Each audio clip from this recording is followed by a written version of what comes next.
मायके वर्सेस ससुराल में गरीब बहू की केयर। किचन में चूल्हे पर कढ़ाई में सब्जी उबल रही होती है। खाने की खुशबू पूरे घर में फैली हुई थी।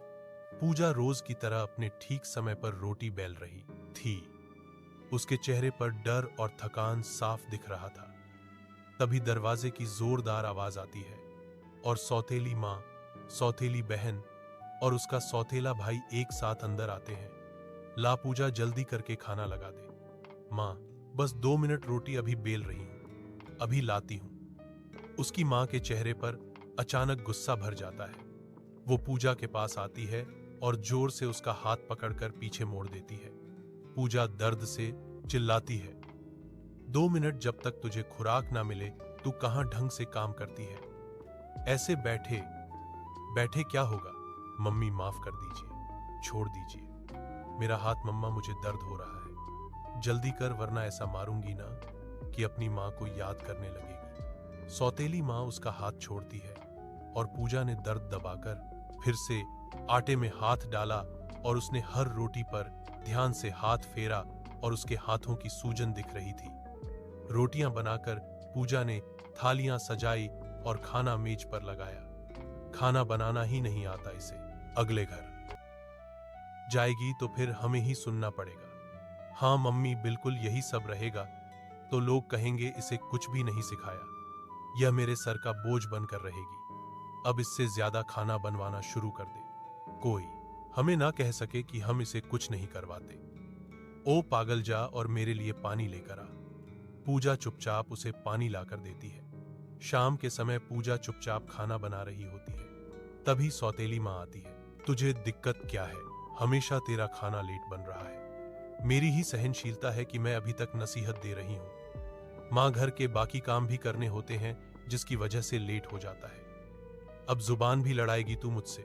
चुपचाप जल्दी खाना बनाओ। पूजा चुपचाप अपना काम पूरा करती है और मेज पर थालियां सजाकर सबके सामने खाना रख देती है। थोड़ी देर बाद पूजा के पापा घर आ जाते हैं। उनके चेहरे पर दिन भर की थकान और आंखों में गंभीरता दिखाई देती है। जैसे ही वे कमरे में आते हैं, सौतेली माँ जल्दी से आगे बढ़ती है और उसके चेहरे पर चिंता नहीं बल्कि एक नई चाल दिखती है। पता है आज तुम्हारी लाडली ने क्या किया?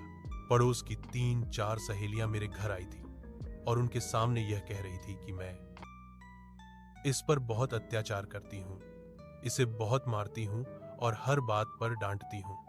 पूजा पास खड़ी होती है और उसके चेहरे पर हैरानी और आंखों में आंसू भर आते हैं। मम्मी, आप झूठ क्यों बोल रही हैं? मैंने ऐसा कब कहा?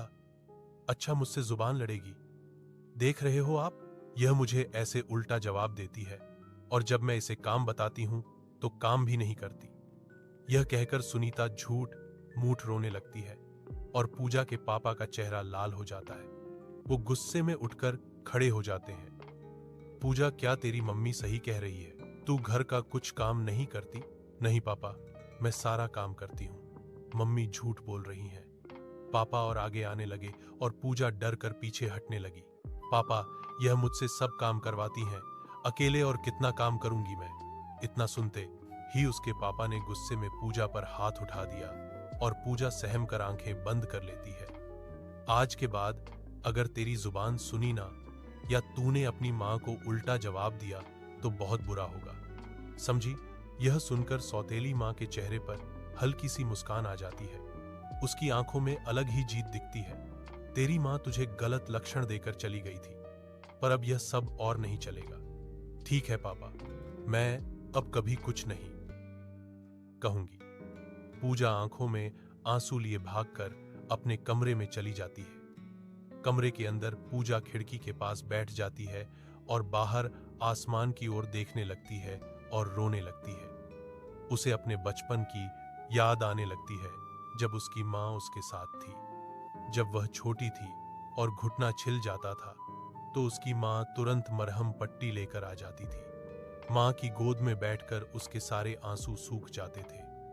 माँ की हंसी और प्यार से घर रोशन हो जाता था और उसकी माँ उसे हमेशा प्यार से समझाती थी, कभी उस पर हाथ नहीं उठाती थी।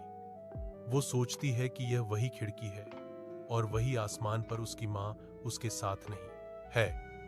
माँ, जब तुम चली गई थी तो मुझे भी अपने साथ ले जाती। इन जानवरों के बीच क्यों छोड़ गई? मेरी क्या गलती थी? मैं तो सारा काम भी करती हूँ, फिर भी ये लोग मुझे मारते ही रहते हैं। अगली सुबह सौतेली माँ के दोनों बच्चे जल्दी जल्दी नाश्ते के लिए तैयार हो जाते हैं और किचन में पूजा रोटी बेल रही होती है। 2 रोटियां आखिर की बची थी, उन्हें वो धीरे से तवे पर सेक रही थी। तभी सौतेली माँ किचन में आती है। क्यों पूजा, अब तक खाना नहीं बना? बच्चे स्कूल के लिए निकल गए तो क्या करोगी? मम्मी, बस अभी बना रही हूँ। 2 रोटी रह रही है, वहीं सेक रही हूँ। सौतेली माँ का चेहरा गुस्से से लाल हो जाता है। वह बिना किसी नरमी के पूजा के पास आती है और अचानक पूजा का हाथ पकड़कर जोर से तवे पर दबा देती है और पूजा बहुत जोर से चिल्लाती है, मगर उसकी कोई नहीं सुनता। तेरी 2 रोटी, ये 2 रोटी कभी पूरी नहीं होती। काम भी सही से नहीं करती। जब तक तुझे सबक नहीं मिलेगा, तू ढंग से काम नहीं सीखेगी। मम्मी, छोड़ दो, मेरा हाथ जल रहा है, बहुत दर्द हो रहा है। नहीं, जब तक तुझे सबक नहीं मिलता, तू यही सीखेगी और तेरी आंखें तभी खुलेंगी जब तू समझेगी कि मेरे बच्चे भूखे बैठे हैं और तुझे वो दिख नहीं रहा है, सिर्फ अपनी 2 रोटी दिख रही हैं। सौतेली माँ हाथ छोड़ देती है। पूजा का हाथ लाल पड़ जाता है, उंगलियां फड़कने लगती है। वो सहमी सहमी सी किचन से बाहर आती है और सीधे पानी की बाल्टी में अपना हाथ डाल देती है। पूजा जोर जोर से रोते हुए अपनी जली हुई हथेली को ठंडे पानी में डालती है। मम्मी, मुझे बचा लो, बोरसा नहीं जा रहा। माँ, अगर तुम होती तो ऐसा कभी ना होता मेरे साथ। अगले दिन सुबह का समय होता है। पूजा आंगन में झाड़ू लगा रही थी। आंखों में हल्की सी थकान और हाथ में पिछली रात का जला हुआ निशान साफ दिख रहा था। तभी दरवाजे पर खटखट होती है। बहन जी, नमस्ते, जरा बाहर तो आइए। अरे आइए बहन, बताइए कैसे याद किया?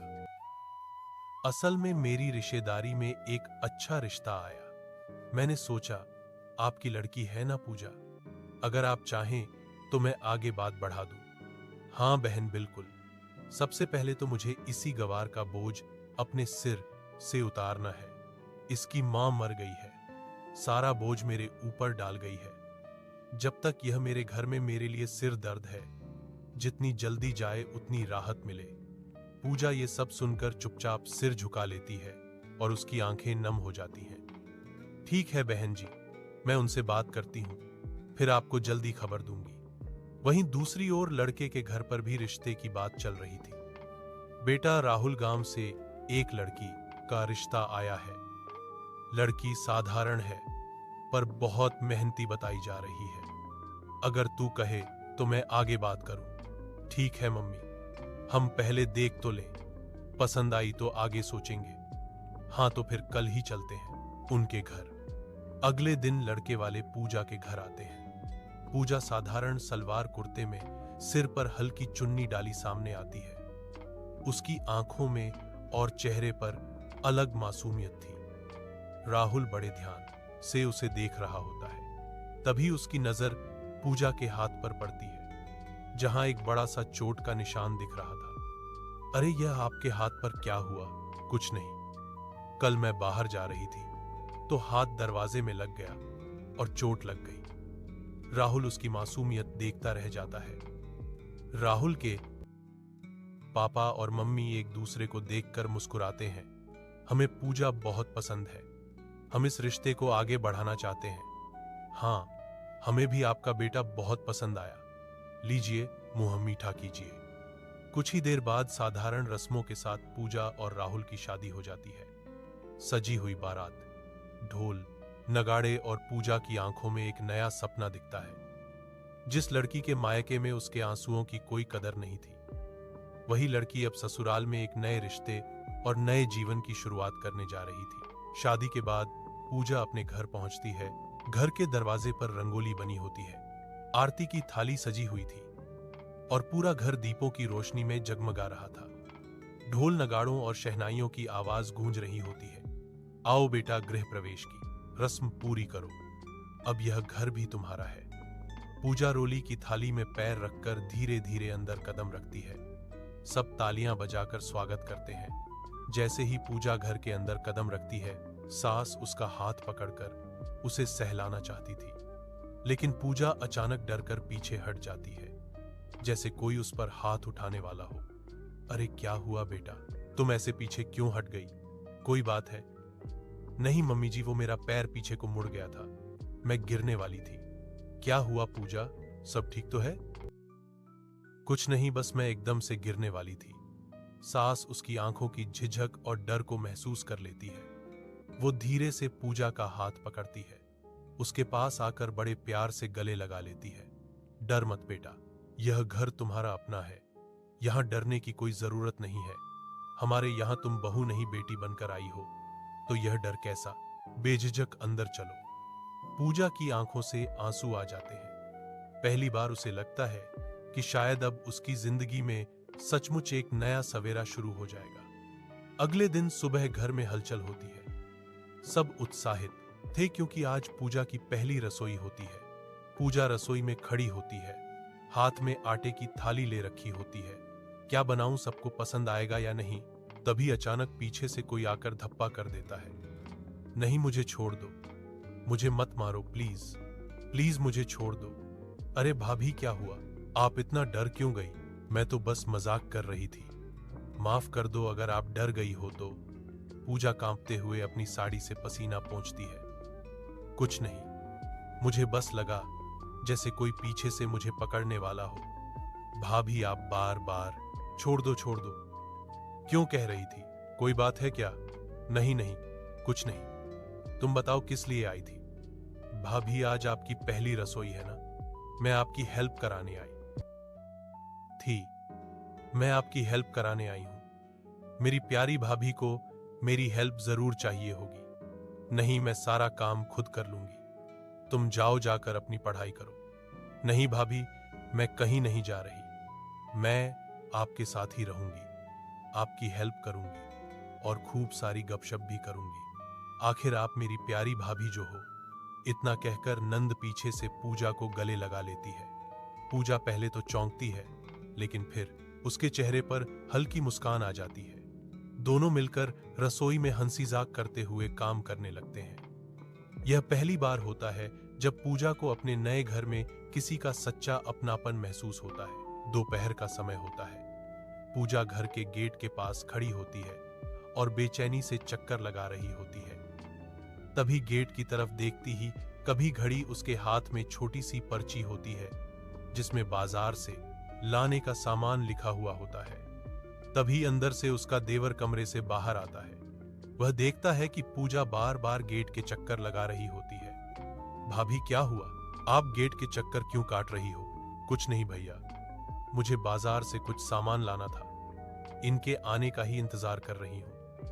अरे तो इसमें क्या बड़ी बात है भाभी, आप मुझे एक आवाज लगा देती, मैं तुरंत आ जाता। नहीं भैया, मुझे लगा आप बिजी होंगे, इसीलिए मैंने आपको परेशान नहीं किया। भाभी, अगर मैं बिजी भी हो जाऊं तो आपके लिए हमेशा टाइम है मेरे पास, आप बस एक आवाज लगाया करो। पूजा उसकी बात सुनकर थोड़ी भावुक हो जाती है। उसके लिए देवर में इतना अपनापन देखकर उसके चेहरे पर हल्की मुस्कान आ जाती है। अरे चलो, मैं ईंट लेकर चलता हूं आपको बाजार। वो पूजा का थैला उठाता है और बाहर गाड़ी खड़ी करता है। भाभी बैठो, अब से जब भी बाहर जाना हो मुझसे कह देना। पूजा गाड़ी में बैठ जाती है। उसकी आंखों में राहत और सुकून दिखता है। शायद अब मुझे कोई अपना समझने लगा है। रात का समय होता है। पूजा और उसका पति राहुल सो रहे होते हैं। कमरे में हल्की चांदनी आ रही थी। अचानक पूजा अपने बिस्तर पर बेचैन होकर हिलने लगती है। उसका चेहरा डर और चिंता से भरा हुआ दिखता है। मुझे छोड़ दो, मुझे मत मारो, मैं अच्छी रोटी बनाऊंगी। मम्मी, बस मुझे माफ कर दो। उसकी आंखों से आंसू निकलने लगते हैं। उसकी सांस तेज हो जाती है। तभी राहुल की आंखें एकदम खुलती हैं और वह उसे झटके से हिलाता है और वह अचानक उठ जाती है। पूजा क्या हुआ, तुम अचानक उठ क्यों गई? पूजा झटके से बैठ जाती है। सांसें संभालते हैं और अपने पसीने को पोंछती है। पूजा, तुम इतना रो क्यों रही हो और ये इतना पसीना कैसे आ रहा है तुम्हें? कुछ नहीं, बस बुरा सपना था। डर गई थी। राहुल तुरंत उठकर पानी लेकर आता है। वह धीरे से पूजा को अपने हाथों से पानी पिलाता है और उसके बालों को सहलाता है। ठीक है, कोई बात नहीं, अब सो जाओ, डरो मत, मैं यहां हूं, कुछ नहीं होगा। पूजा उसकी बाहों में थोड़ी राहत महसूस करती है और वह धीरे धीरे सो जाती है। अगले दिन शाम का समय होता है। पूजा अपने कमरे में खिड़की के पास बैठी होती है, हाथ में चाय का कप ले रखा था। तभी सास धीरे धीरे से कमरे में आती है। उनका चेहरा प्यार और हल्की चिंता से भरा हुआ दिखता है। क्या बात है बेटा, तेरा अपने मायके जाने का मन नहीं कर रहा है क्या? जब से तू ब्याह कराई है तू वहां एक बार भी नहीं गई, वहां की याद नहीं आ रही?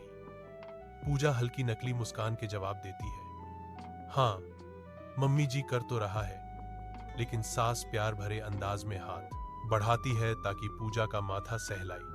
लेकिन पूजा के मन में अचानक बचपन और पुराने डर की यादें उभर आती हैं। उसे ऐसा लगता है जैसे सास उसे चांटा मार देगी। ठीक है मम्मी जी, मैं चली जाऊंगी। पूजा बिना और कुछ कहे वहां से उठकर चली जाती है। सास उसे देखती रह जाती है। फिर अगले दिन पूजा अपने मायके चली जाती है। वह सोचती है कि अब समय बीत चुका है, अब उसे वहां थोड़ी राहत और अपनापन मिलेगा। पर जैसे ही वह घर के अंदर कदम रखती है, उसकी सौतेली मां पहले से ही उसका गुस्से में इंतजार कर रही होती है। आ गई महारानी, अब तू यहां आना क्यों पसंद करेगी? अब तो तू अच्छे घर में चली गई, हमारे इतने पैसे लगवाए, और अब तू मजे ले रही होगी ना बड़े घर में। इतना कहते ही उसकी सौतेली बहन भी कमरे में आ जाती है। ला अपना पर्स दिखा, देखूं कितने पैसे तेरे पर्स में। जाकर घर के काम कर, खाने पीने का इंतजार तो कर ही रही होगी ना हमसे। याद तो होगा घर का सारा काम तू ही करती थी, तो हमसे तो उम्मीद लगाइयो भी मत। पूजा पहले से थकी हुई होती है, लेकिन वो चुपचाप धीरे धीरे घर के सारे काम करने लगती है। पहले खाना बनाती है, फिर झाड़ू लगाती है, लेकिन पोछा लगाना भूल जाती है। पोछा नहीं लगाया होगा ना तूने, लगता है यहाँ के सारे काम भूल गई है। इतना कहते ही वह कमरे में आती है। पूजा का हाथ तेजी से पकड़कर मरोड़ देती है। लगता है वहां जाकर तू बहुत नवाब हो गई है। ला मुझे पैसे दे, जितने पैसे तुझे वहां से मिले हैं। पूजा सहमी सहमी रहती है। उसकी सारी मेहनत और ससुराल की थोड़ी खुशी एक ही झटके में छीन ली जाती है। उसकी आंखों में आंसू आ जाते हैं, पर वह मजबूर होकर सौतेली मां को पैसे दे देती है। कुछ टाइम बाद पूजा अपने ससुराल वापस लौट आती है। गाड़ी से उतरते ही सास उसे बड़े प्यार से अपने पास बुलाती है। आओ बेटा, पास आओ, कैसे हो? सब ठीक रहा मायके में? मां के घर जाकर अच्छा लग रहा होगा ना? पूजा धीरे धीरे उनके पास आती है। उसकी आंखों में हल्की थकान और हाथ पर चोट का निशान साफ दिखाई देता है। बेटा, यह क्या हुआ हाथ पर? ऐसा लग रहा है किसी ने जोर से मरोड़ दिया हो हाथ को। नहीं मम्मी जी, हाथ नहीं मरोड़ा, ये तो बस ऐसे ही चोट लग गई थी। अच्छा बेटा, कोई बात हो तो बता देना, हम तेरे साथ हैं। ठीक है मम्मी जी। फिर सास बहू अपने अपने कमरे की ओर चली जाती है। सास और ससुर कमरे में बैठकर गंभीर होकर बात कर रहे होते हैं। लगता है बहू को मायके में कोई परेशानी हुई है। हाँ, सही कह रहे हो। जब हम पहली बार उसे देखने गए थे तब भी उसके शरीर पर निशान दिख रहे थे, और अब मायके से लौट कर आई है, अभी भी इसके हाथ पर निशान है। मुझे लगता है उसकी सौतेली मां उसके साथ सही बर्ताव नहीं करती है। यहां से तो हमने अच्छी भली बहू को भेजा था। अरे नहीं नहीं, तुम किसी के बारे में ऐसा कैसे बोल सकती हो? क्या पता सच में कहीं चोट लग गई हो। एक मां अपने बच्चों का दर्द जानती है। मुझे पूजा से ऐसी भावना आ रही है कि उसके साथ कुछ गलत हो रहा है। अब हम इसमें क्या कर सकते? जब तक वो हमें अपनी परेशानी खुद से नहीं बताएगी, हम कुछ नहीं कर सकते। दोनों चुपचाप बैठ जाते हैं। सास की आंखों में चिंता साफ दिखती है। शाम का समय होता है।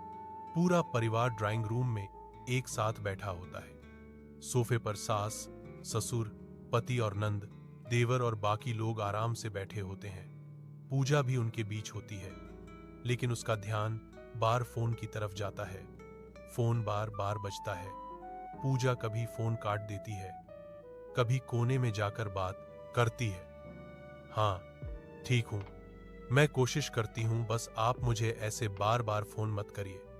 इतना कहते ही उसका देवर उसके पास आता है। भाभी क्या हुआ? आपको कोई परेशान कर रहा है क्या? देवर अचानक पूजा का हाथ पकड़कर फोन ले लेता है और फोन पर बात करने लगता है। यहाँ के दिन तो तुझे याद होंगे ना? अगर तूने पैसे नहीं दिए ना, तो वहीं आकर तेरी इतनी बेइज्जती करेंगे कि तेरे ससुराल वाले भी तुझसे रिश्ता खत्म कर देंगे। और याद है ना, तुझे मम्मी कैसे मारती थी? तवे पर तेरा हाथ भी जला दिया था। उन दिन को भूलना मत तू। देवर का चेहरा लाल हो जाता है, आंखों में गुस्सा भर जाता है। तुम जो भी बोल रहे हो ना, आइंदा से मेरी भाभी को फोन मत कर देना, वरना वहीं आकर तुम्हें पुलिस के हवाले कर दूंगा। और हाँ, अब मेरी भाभी का तुमसे कोई लेना देना नहीं है।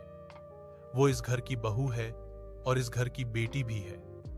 आज के बाद से उनका तुम्हारे घर से दाना पानी बंद, और खबरदार दोबारा यहां फोन किया तो। देवर फोन रख देता है। पूजा चौंक कर पीछे हटती है। भैया,